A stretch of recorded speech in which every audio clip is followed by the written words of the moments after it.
कौन है या कैची। ये कहानी शुरू होती है निशा के घर से। निशा अपने माँ बाप की इकलौती बेटी थी। निशा की उम्र शादी की हो गई थी और पिछले 1.5 सालों से उसके परिवार वाले उसके लिए लड़के की तलाश में थे। पर मनमोहन जी को कोई भी लड़का समझ में नहीं आ रहा था। कभी लड़के में कमी निकल जाती तो कभी उसके परिवार में। पर इस बार पहली बार मनमोहन जी को एक परिवार पा गया था। मुझे तो लगता है कि आप चाहते ही नहीं कि आपकी बेटी की शादी हो। जिंदगी भर छाती पर बैठ कर रखेंगे क्या इसे? 28 की हो गई है, कुछ महीनों में 29 लगता दिखेगा। 28-30 में लड़कियां दुल्हन बनती अच्छी लगती है क्या? पर नहीं, आपको तो हर रिश्ते में कोई ना कोई बुराई दिखी जाती है।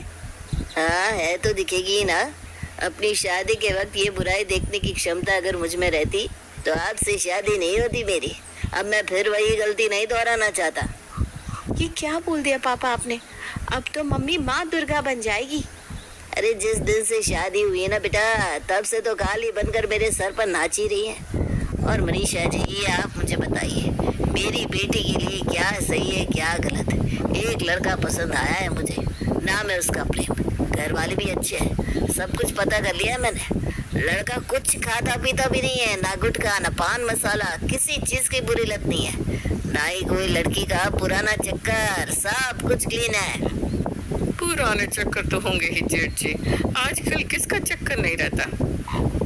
वो कहते हैं ना, कंवारी कन्या से स्वर। जब तक शादी नहीं होती है लड़कियां 100 लड़कों से बात करती है और लड़के 100 लड़कियों से। उससे सभी उनके पति पत्नी तो नहीं हो जाते, पत्नी तो एक ही बनती है ना। पीछे कुछ रहा भी होगा तो वो पीछे छूट चुका है। इतना सोचने से कुछ नहीं होता नीलिमा। आप ना लड़के वालों को बुला लीजिए। बुला ही लिया है मैंने, वही तो बताना चाह रहा था तुमसे, पर तुम तो बोलने दो तब ना। सारी तैयारी कर लो, लड़के वाले कल दोपहर तक आ जाएंगे। अब जिस घर की बेटी को देखने अगले ही दिन लड़के वाले आ रहे हो, उस घर में कितनी सारी तैयारियां करनी हो जाती है, ये तो आप जानती हैं। ये पर्दे कितने पुराने लग रहे हैं भाभी, और ये बिस्तर का चादर कैसे फट गया? इस रिंकू ने जरूर उंगली डालकर फाड़ी होगी। ये तो आज पीटेगा। मैं अपनी अलमारी से नई चादर और नए पर्दे लेकर आती हूँ भाभी। अरे कोई दुल्हन के बारे में तो सोचो। मुझे लड़के वाले देखने आने वाले हैं, मैं क्या पहनूंगी? तेरे पापा ना किसी काम के नहीं है। इतनी जल्दबाजी में कोई लड़के वालों को बुलाता है क्या? साड़ी तो तू मेरी पहन लेगी, पर ब्लाउज कैसे होगा? चल अब जल्दी से टेलर के पास चलते हैं। और इसी भागा दौड़ी में जैसे तैसे निशा के परिवार वाले सारी तैयारियां करते हैं। अपने दिए हुए वक्त पर लड़के वाले निशा के घर पर पहुंच जाते हैं। सजी धजी निशा रसोई में अपनी माँ के पास खड़ी होती है, तभी मनीषा कहती है, मेरे साथ चाय का ट्रे लेकर बाहर चल। उसके बाद खाने की सारी चीजें तेरी चाची एक एक करके लेकर आएगी। और कोई खाने के बारे में कुछ पूछ भी लेना तो कहना कि तूने ही बनाया है सब। और थोड़ी थोड़ी लुक्का छुपी और बहुत सारे प्यार के साथ दोनों परिवार में बातें शुरू हो जाती है। समोसे तो बड़े स्वादिष्ट है बेटा, कहाँ से मंगवाया है? हमारे घर में बाहर से कुछ आने कहाँ देती है निशा, हर चीज में से खुद आके बढ़ बढ़ कर काम करना होता है। जिद पकड़ कर बैठ गई थी, मैं ही सब बनाऊंगी, इसी ने सब बनाया है। आज सुबह 4 बजे से उठी हुई है बेचारी। बचपन से देख रही हूँ आंटी, हर सीरियल में यही होता है। खाना आता है बाहर से और कहा जाता है हमारी बेटी ने बनाया है। नहीं मम्मी। सिम्मी की बात सुनकर सभी चुप हो जाते हैं और ऑकवर्डली सभी एक दूसरे को देखने लगते हैं।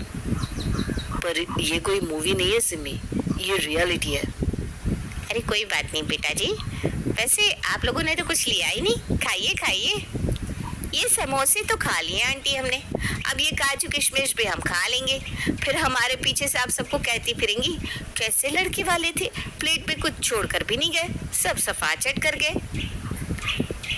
हर 2 मिनट में सिम्मी कुछ न कुछ बोलती ही जाती, पर सभी उसकी बातों को इग्नोर करते जाते हैं।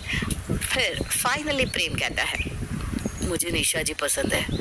अगर आज ये आप लोग रोका करना चाहते हैं तो मैं तैयार हूँ, पर अगर निशा जी मुझसे और मुलाकातें करना चाहती हैं तो जैसे उनकी मर्जी। अरे नहीं नहीं बेटा जी, अगर आपको एतराज नहीं है तो हमें क्यों एतराज होगा। और वहीं के वहीं प्रेम और निशा की सगाई हो जाती है। लड़के वाले निशा को शगुन के पैसे और गिफ्ट देकर अपने घर लौट जाते हैं।